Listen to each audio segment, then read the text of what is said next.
नमस्कार मंडळी. तर आपल्या आजच्या बोधकथेचे नाव आहे वक्ता आणि श्रोते.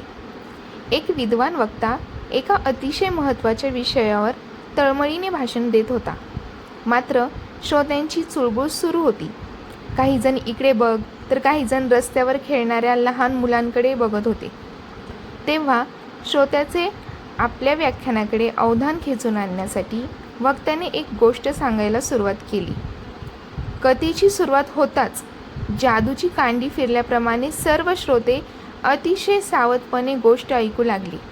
वक्ता म्हणाला, एकदा एक देव, एक पाणसर्प आणि एक चिमणी हे तिघे एकत्रितरित्या प्रवासाला निघाले. चालता चालता त्यांना वाटेत एक नदी लागली. चिमणीने उडून पहिलं तीर गाठला. पाणसर्प पाण्यातून पोहत पोहत पलीकडे पोहोचला. बस इतकेच असे सांगून वक्त्याने आपले अर्धवट राहिलेले भाषण चालू केले. श्रोते आता जोरजोराने ओरडू लागले, अहो वक्ते महाशय, देवाचे पुढे काय झाले? त्याने कशी काय नदी पार केली? त्या तिघांचे पुढे काय झाले? वक्त्यांनी शांतपणे उत्तर दिले, देवच तो. तेव्हा ती नदी पार करून जाण्याचे सामर्थ्य त्याच्या ठायी असणे साहजिकच आहे.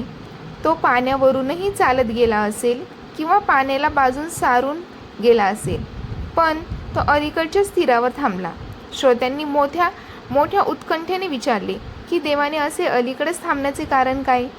यावर वक्ता म्हणाला, ज्या मूर्खांना महत्त्वाच्या विषयावरचे असणारे व्याख्यान न आवडता मनोरंजक गोष्टी आवडतात, त्या मूर्खांचा विचार करत देव नदी किनारी बसून आहे.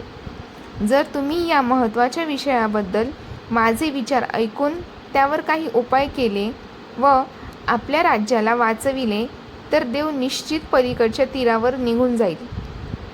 वक्त्याचा चतुरपणा कामी आला व श्रोत्यांनी पुढील व्याख्यान शांतपणे ऐकून घेतले. तात्पर्य: काही वेळेस आपल्या चांगल्या व देशहिताच्या योजना लोकांच्या गळी उतरवण्यासाठी युक्तिप्रयुक्तीचा वापर करावाच लागतो. वर्तमानपत्रातून संग्रहित.